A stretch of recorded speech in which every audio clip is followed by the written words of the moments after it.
We moved 1 million people out of this city in one day.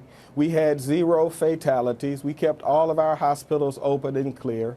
We handled 797 automobile accidents. We only had 14 major accidents. And we sheltered 400 kids and got them back to their family today.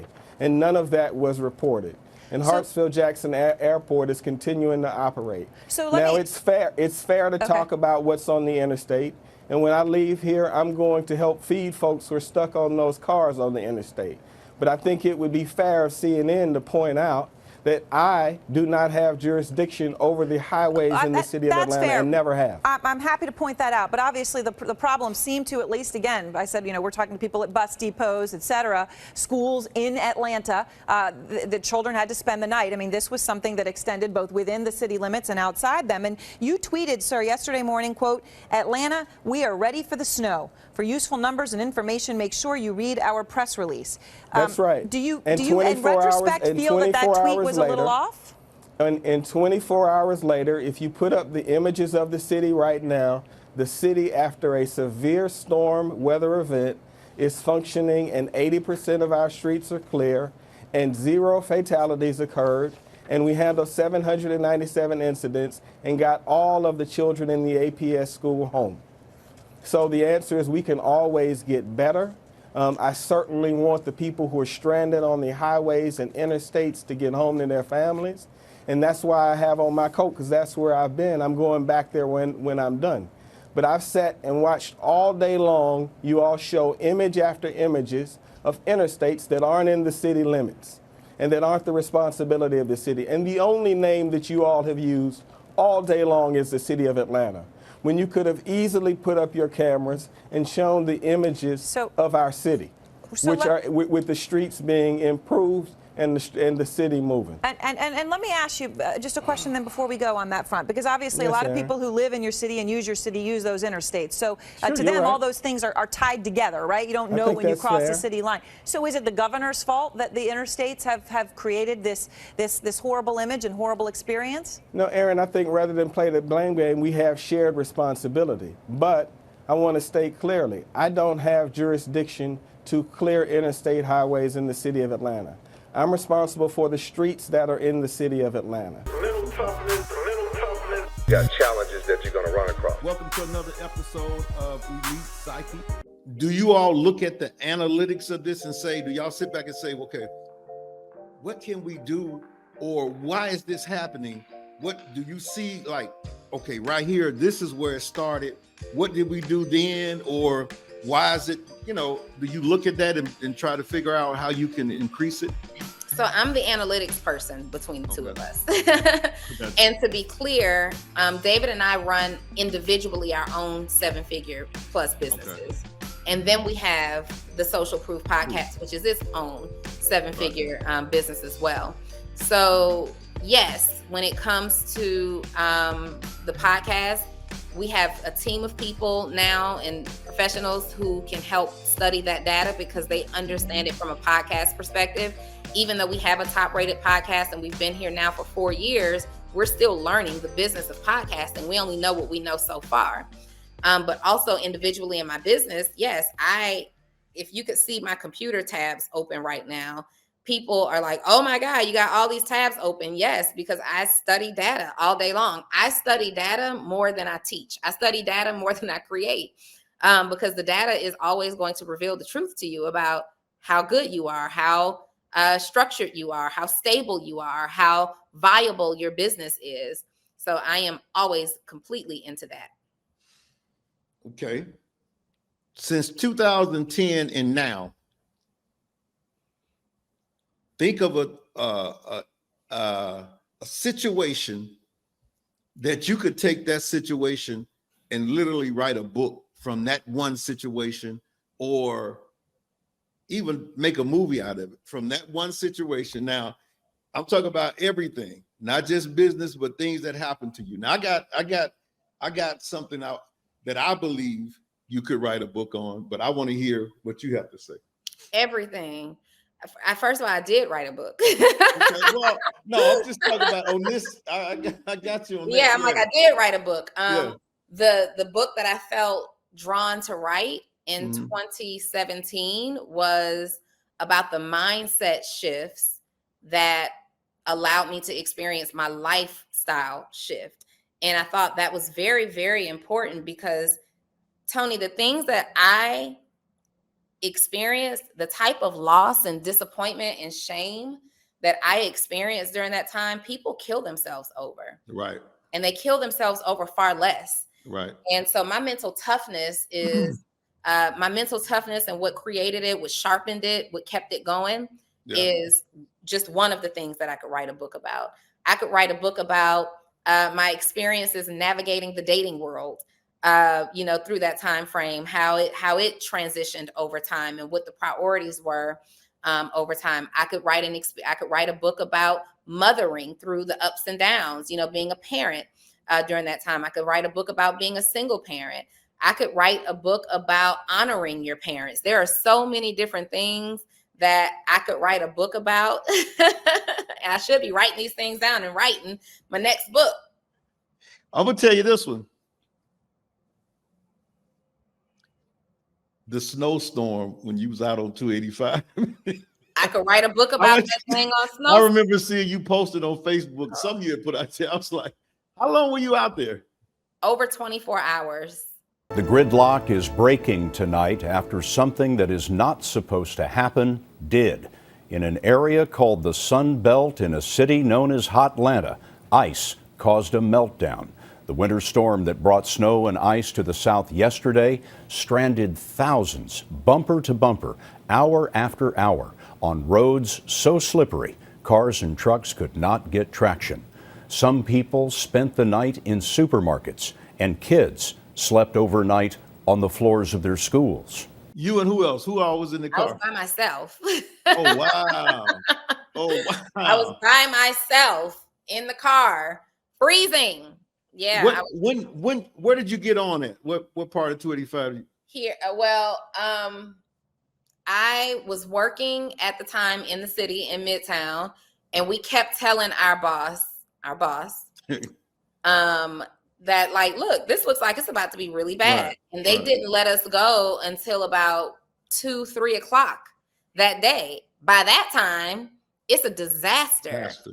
But the National Weather Service told us its forecast was spot on, and that they issued the first storm warning 21 hours before it started. Right. And so it took me like 14 hours just to get from 17th Street to I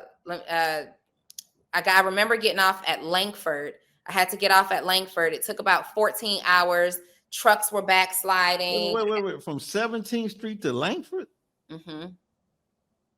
That usually takes about 2 minutes, normally. Flurries began before noon yesterday. Ice soon followed. Schools, businesses, and government offices closed early and at nearly the same time.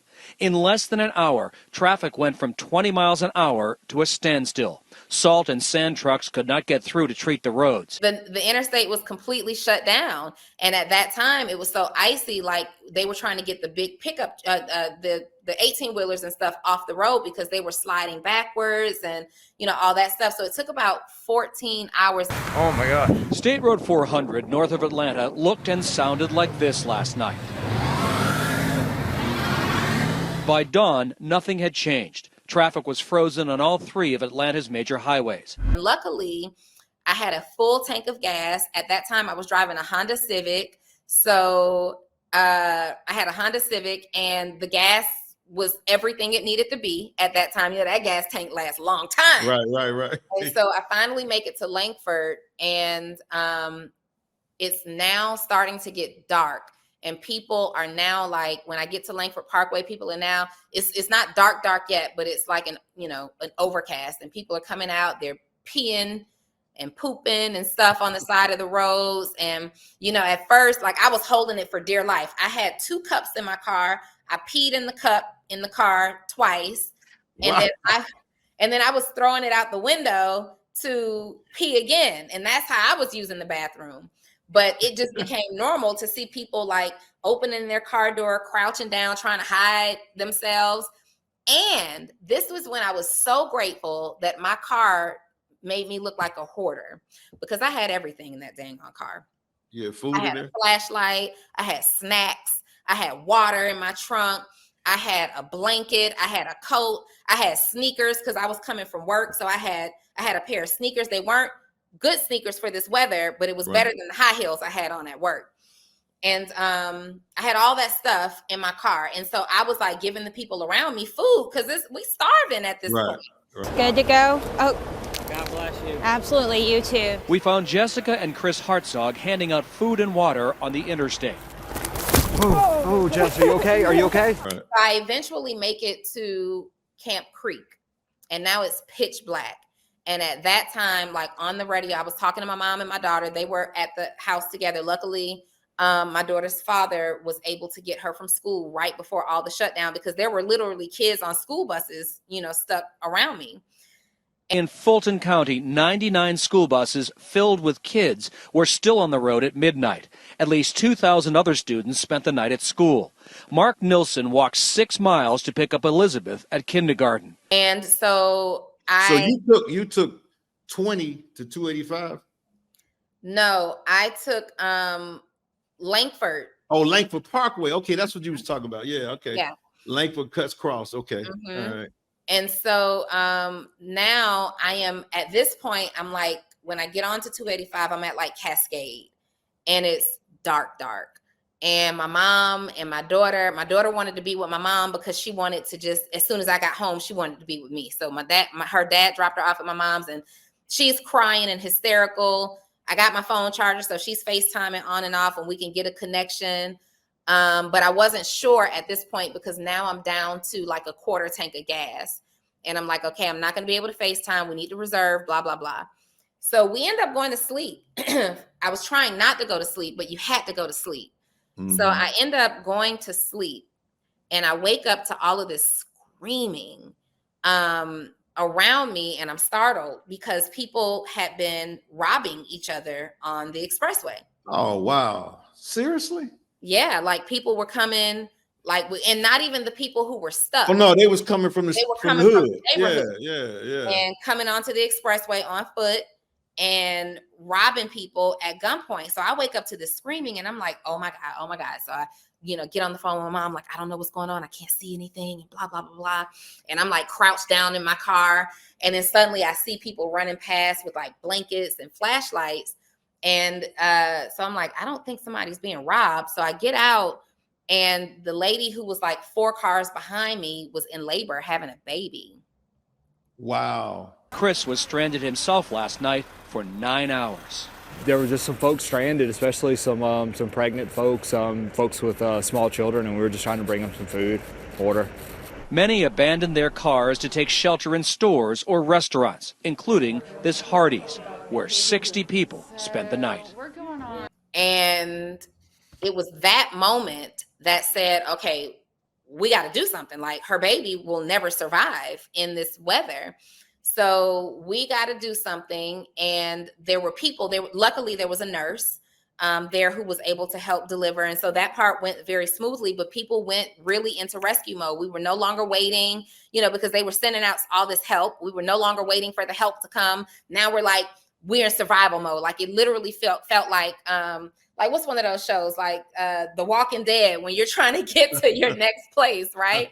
Yeah. And so they get this woman and somebody comes with like a dirt bike or something, and they were able to get her off through safety. And once they dropped her off, they took her to the hotel right off the exit. At this point, we're like close to Campbellton Road. So I'm at Campbellton Road. Camp Creek is the next exit. So they were able to get her to the, I believe it was the Courtyard. That's right. One of the hotels right off the interstate. Mm-hmm. And so they started coming back and getting more people and coming back and get more people. But this takes forever. They can only get one person at a time. And so now the sun is coming up. Cars are stuck. I'm completely iced over. And we all decided my car is on EE at this point. And a group of us decided to just walk to Camp Creek Parkway from the Campbellton Road exit. So that's what we did. We walked to Camp Creek Parkway. We went to the hotel. They fed us.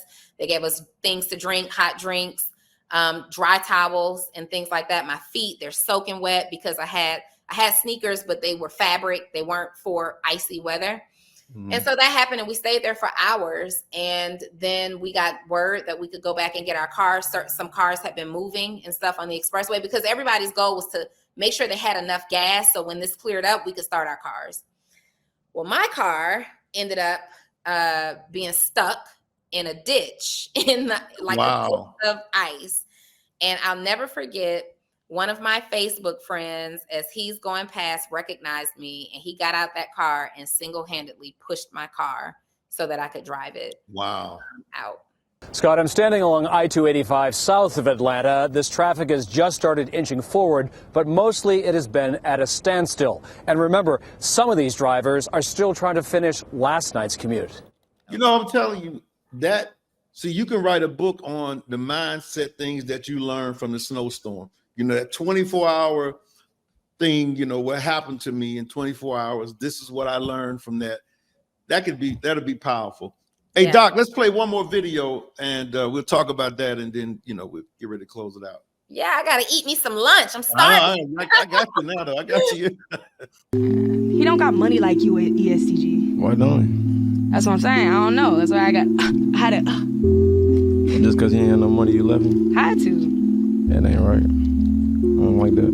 If he's making more money than me, I mean, if I'm making more money than him, You should help him get some more money. How am I going to do that, though? If I have my own career, I'm doing what I'm doing. A woman's supposed to be a helpmate. I feel like a man is supposed to be that for a girl. A man's supposed to be a leader.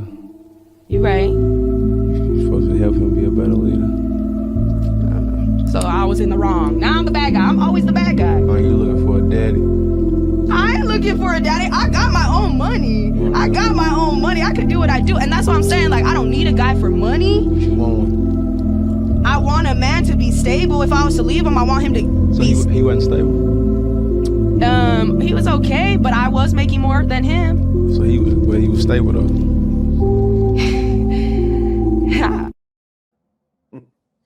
I heard you talk about one day, you said that you said something like, if the man can't, you know what I'm about to say, the man can't get with your program because you are very successful, then you might be successful alone till we till the casket drops. You remember saying that? I never said that. Well, yeah, no, I know you didn't say it that way. But and it's a little out of context. What the conversation was. Make sure that you like and subscribe and hit the all button and all that kind of stuff, because we're going to have a lot of good interviews on this podcast. You are worth more than gold. You worth more than you